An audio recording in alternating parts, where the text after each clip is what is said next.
गांव की सौंधी खुशबू। उत्तर भारत के एक छोटे से गांव सरोहा में हर सुबह सूरज की पहली किरणें हरे भरे खेतों पर अपनी सुनहरी चादर बिछा देती थीं। यह गांव अपनी शांति और प्राकृतिक सुंदरता के लिए मशहूर था। गांव के बीचों बीच एक बड़ा बरगद का पेड़ था, जो गांव वालों का पसंदीदा ठिकाना था।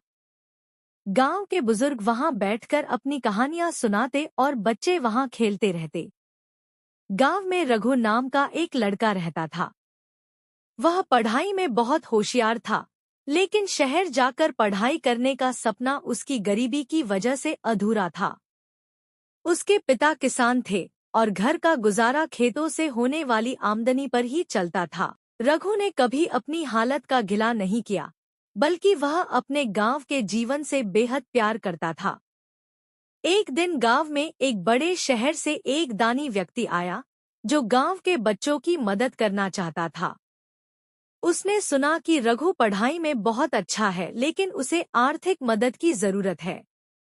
उसने रघु से मुलाकात की और उसकी मेहनत और लगन से प्रभावित होकर उसकी आगे की पढ़ाई के लिए स्कॉलरशिप देने का वादा किया। रघु की आंखों में चमक आ गई। वह अपने गांव और खेतों को छोड़ना नहीं चाहता था, लेकिन उसे यह समझ में आया कि अगर वह शहर जाकर पढ़ेगा तो वह एक दिन कुछ बड़ा बनकर गांव लौट सकेगा और यहाँ के लोगों की मदद कर सकेगा। शहर जाकर पढ़ाई पूरी करने के बाद रघु गांव लौट आया। अब वह एक बड़ा इंजीनियर बन चुका था और उसने गांव में ही रहकर गांव के विकास के लिए काम करना शुरू कर दिया। उसने खेतों के लिए नई तकनीकें लाईं, जिससे फसलें बेहतर होने लगी। वह बच्चों को मुफ्त में पढ़ाता और उन्हें भी आगे बढ़ने के लिए प्रेरित करता। गांव वाले रघु पर गर्व महसूस करते थे।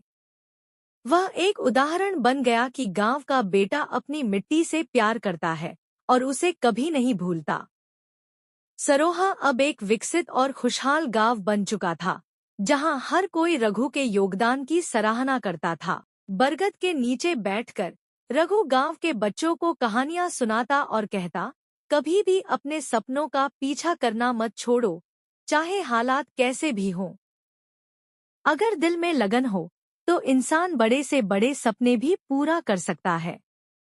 और यूं ही गांव की मिट्टी में खुशबू और रघु की कहानी हमेशा के लिए बस गई।